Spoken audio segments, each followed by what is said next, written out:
ఉపవాస ప్రార్థనలు చేసేటప్పుడు కూడా నువ్వు ఉపవాస ప్రార్థన చేస్తున్నట్టు నర్ర మాత్రం తెలియకూడదు.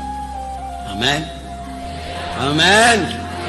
నేను ఉపవాస ప్రార్థనలో ఉన్నా, నేను అటు నుంచి ఏం తినలా, 2 ఇడ్లీలు తిన్నానులే, ఒక గ్లాస్ పాలు తాగానులే అని అనకూడదు.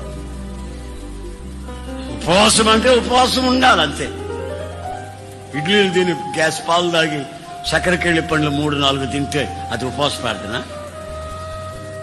పాయాసం గాయించుకో, జీడిపప్పు వేసి దాచేసి పెద్ద కప్పు తాగు, మధ్యాహ్నం ఏం తినొద్దనో. ఇక సాయంత్రం 4 గంటలు అయిన తర్వాత 2 చపాతీలన్నా, నువ్వు తినగలిగితే కొంచెం అంత అన్నం అన్నా. మరి ఫ్రూట్స్ ఉంటే, పళ్ళు ఉంటే పళ్ళ రసం పిండుకొని అది కూడా తాగొచ్చాను.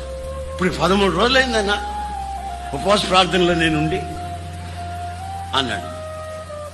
ఇప్పుడు నువ్వు చెప్పే పద్ధతి ప్రకారం అయితే నేను 10 సంవత్సరాలు ఉంటా ఉపవాసం. ఇక అన్నంలో ఏముందండి? పళ్ళ రసాల్లో పాల్లో ఉన్నంత అన్నంలో ఉందా? ఈ జాలవా తింటే, చపాతీలు తింటే చాలవా? అన్నం తింటాను, జీడిపప్పు చాలదు, ఇంకేం కావాలండి? అంటే అటు చేయకూడదు. ఉపవాసం అంటే నువ్వు పాస్టర్వి కదా, నీకు తెలియదా అన్న? ఎవరు చెప్పలేదన్నా?